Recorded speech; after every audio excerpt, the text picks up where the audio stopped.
filter. So see, that's what they believe do you me when I tell you right here, and I can stand here and look at you and say that we have sick water. That's what we have. We have no crabs, we have no shrimp, we have no fish, we have no oysters. Well, what's wrong?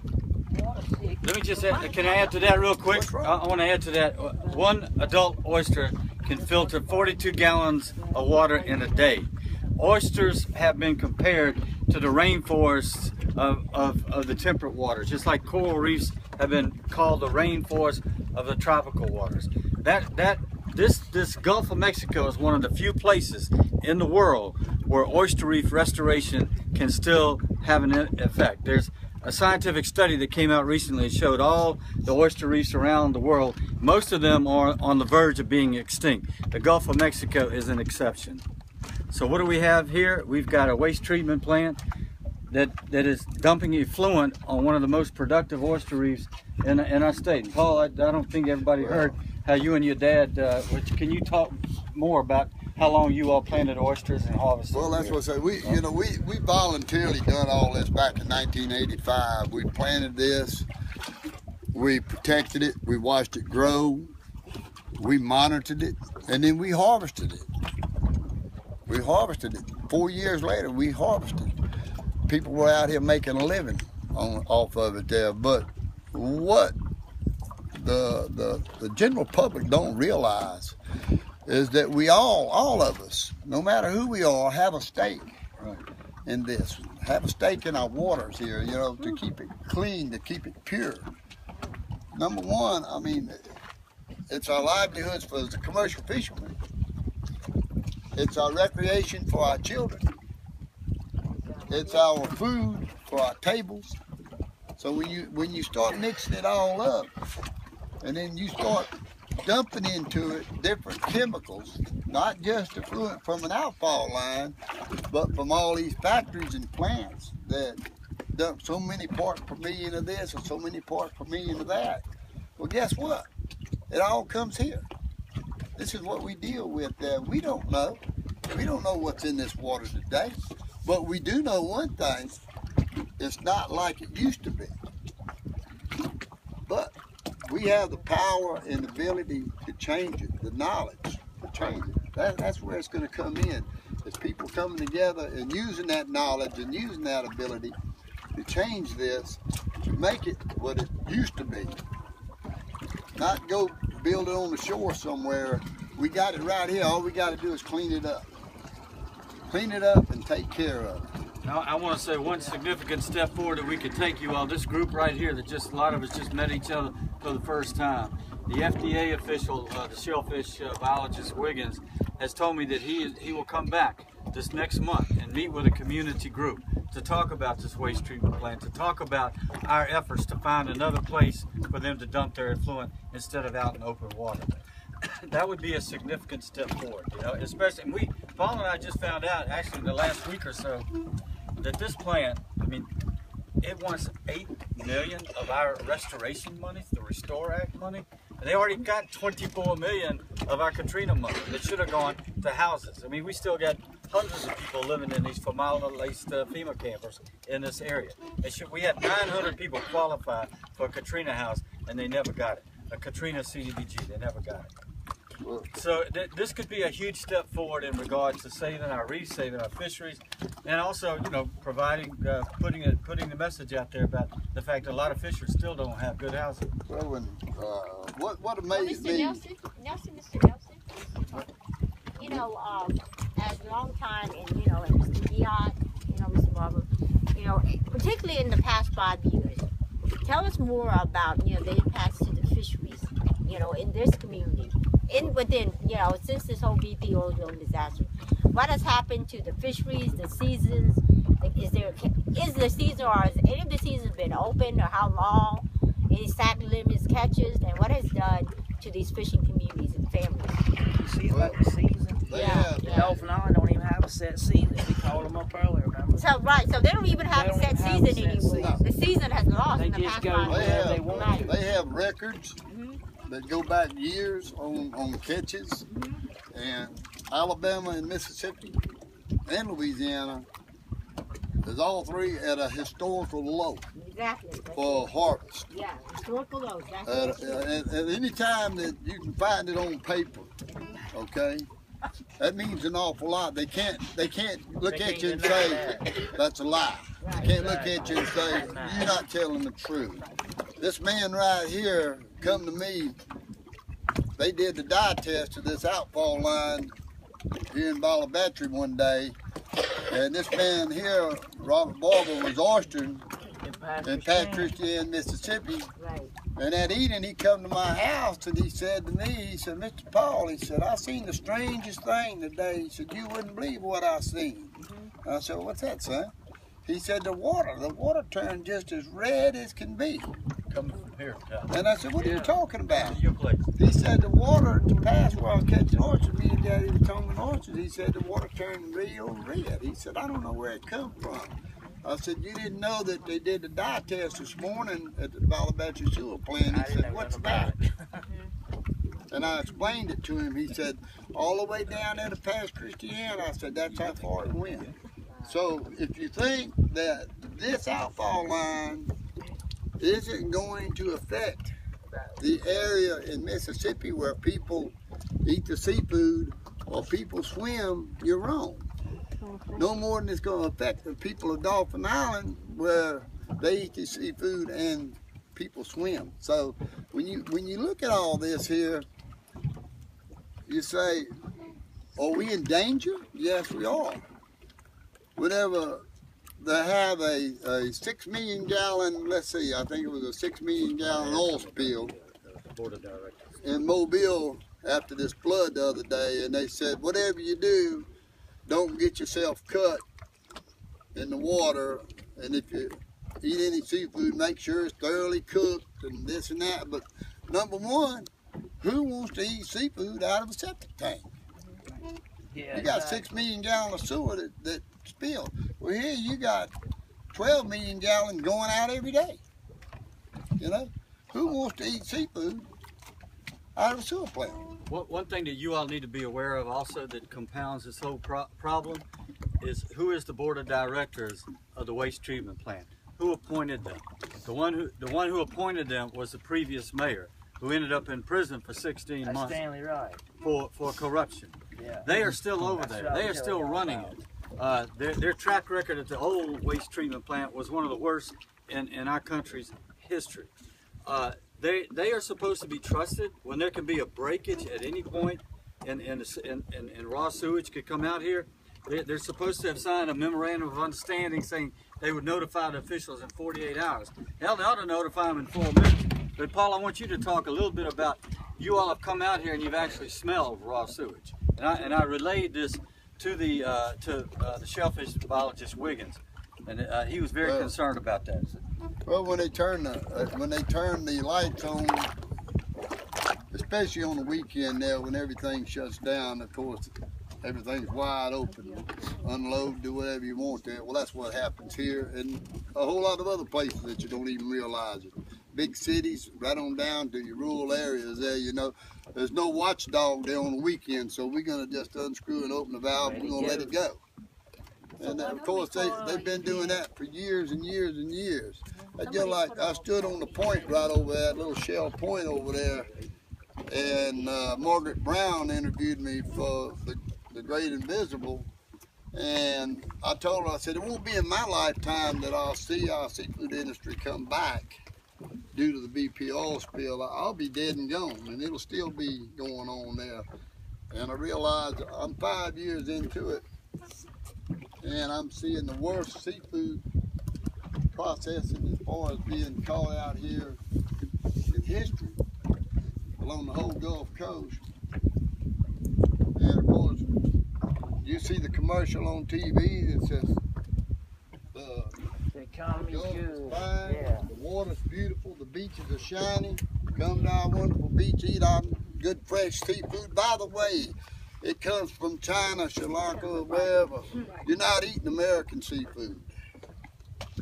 But come eat our wonderful seafood that's here. You know? You can't promote something that doesn't exist, or there's very little of the quantity.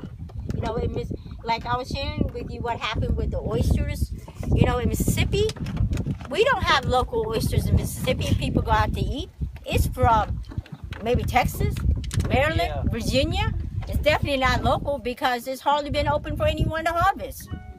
You know, and people, the public's not aware of that. Tell you had asked a question a moment ago, posed to several of us. What has been the impact of the spill, debacle, or deluge? I'd like the syrup on to make sure that everybody heard her earlier. How many crabs you used to catch and how many you catch now. Well, maybe you can share. I don't know if you guys need to go out and start really. You're going to Mississippi waters. Okay, if she could just answer that question, that'd be good. Okay. Let me get by her. I used to prep all my traps so used to be here. Whoa, 1 second. You're right in front of me. Oh, you're in front of me. Yes. When I began, I was trapped in Mobile Bay. Then after that, we out here. All my traps was all everywhere around here. So then here we can't find no trap. So that's why I moved to Mississippi. Trying to get the boat. Then I trap in the Mississippi. After the BP spill, you had to move. Before the BP spill, we caught like about 100 pounds a day. So after the Including BP, around here, sir. yes, there's a problem around here too. So then after BP all spilled, then I got like about, on the summertime, I probably got, the most I ever got is 500 pounds right now. But in the winter, I probably got like a 57 pound, like last week. We go out 2 times. We skip for 3 days. We go out 57 pound, 100 pound in the winter. And the summertime, all I got is 500 pound right now. That's it. The most I ever get a day. About the worst you've seen it. The worst, yes. How many traps you running? I have about 350. Yeah, see, that's a lot of traps. A lot for of that. traps, yes. Maybe 2 crabs in a trap then, if Yeah, that. some trappers don't even have to. Yeah, it's not even worth baiting. You spending more on baiting gas than you are for catching your product. Yes. In 2 sentences, tell me what you used, the amount you used to catch before, and now the amount you catch now. Okay, I used to catch on the summertime. The season is about 1,500 pounds a day. Between 1,000 or 1,500. So now the season in the summertime, the crab season, 500, the most I ever caught. In the winter, I caught like about 57 pounds or 150 pounds. The most I get 150 pounds in the winter right now. After skip 3 days. In summertime, we go out every day. Yeah, you'd have to. Yeah, we go out every day. We still, make good living. We get like a, 10 boxes, 15 boxes, 12 boxes, like a 1,200 or 1,000 pounds. Okay. So now it's a way down, and I wait for 5 years now. It's still not recovered. We still get the same thing, same amount low, real low. It's still bad. Yeah, I tried the crabbing. The bottom line to it is, and y'all know this to be true, fishermen, the BP oil spill has altered the Gulf of Mexico and inland waterways biological clock, the reproduction of our waters. The oil spill has altered the whole thing. That's why we're dealing with no production. And how long it's going to take to Yeah, that's what I want to know. bring it back, Yeah. and I can relate to the fact of the Exxon Valdez, 20 years and still not recovered. Right? recovered. Oh my goodness. So we just 5 years, and we just now starting to feel the ultimate effect of the BP oil spill. So let's put ourselves 20 years into the future. The oil's still there. It's just on the bottom of the Gulf of Mexico. That's right. So I was just asking It's you about not. that. It's not going nowhere, and it's going to remain there. Yes. So, what are we going to be faced with 20 years from now? Are we going to be dealing with the same thing? Are we going to be dealing with the fact there that we still not able to make a living here? Or how many people are going to be out of the business? How many people are going to be sick or passed That's away what I from it? wonder. I wonder how many more years we have to wait to recover. I heard the other day from someone that told me, he said, Paul, the very last individual that was involved in the Exxon Valdez cleanup just passed away. And I said, is that true? They said, yes, it is. And I said, well, how strange, What did they die of? Well, it's cancer. See, that's what I got in me. Them papers says I got petroleum products and solvents in me. I get a rash all up in here, all through there. And I went to a dermatologist. And it's on my eyelid. And it says it's to jump in my eyeball. I've seen it. Yeah, I get it real bad right here. It gets to be that big around right here. I don't understand what it is and can't get nothing done about it. Nobody really knows. Well, like I said, BP's always gonna point their finger at somewhere else, or Yeah. something else. They're gonna find the name for it. But what's amazing to me is you go to a doctor and the doctor can't put a name on it. Yeah, exactly. That's like my wife there. The doctor can't put a name on why she's going blind. What's this in her eye? It was that solvent dumped in there. Yeah. See, they try to call us all in right here, and some of us be outside Dolphin Island, and I get the radio call. So the big old plane come over like snow coming out of the back of it. That's the solvent they put on the thing to disperse it to sink it all. You ready to take And that's like, ain't there still a dead zone outside Dolphin Island? There's definitely a dead zone. All right, I heard people in them big shrimp boats on the other side of the dead zone out there. There's so many crab they can't drag the nets. You know, they're just cutting everything up. So outside the island, they just ain't coming across the oil to come into here. So the crabbers will catch crabs. Right. You know, I mean, Chemical boundary in there. yeah, it's a dead zone. They say it's like 10 miles or something, where it just sunk instead of cleaning it up. Well, I mean, the easiest thing they done, you got to realize this, and I know this is true. It's called out of sight, out of mind. That's it, right there. That's the same thing they done after Hurricane Katrina. They pushed everything inside the road, loaded it up in trucks, sent it off down the road, and then planted grass. It's such a beautiful community, out of sight, out of mind. By the way, there was people that lived there at one time. Exactly. Out of sight, out of mind. That's so easy. Like this man's house, he got over 300 homes repaired and rebuilt out of one program. Never did his home or his oyster shop get rebuilt. That's the kind of community man that's talking to y'all right now. That's true. That's right here, Nile Lane. Mr. Gion, Mr. Nelson Barber, share with them about, how, responding and the cleanup work, they use all the dispersants and what it's done to the fisheries, the use of dispersants. And right now, the EPA has a proposed rule on dispersants, and we have a very limited time to comment on it.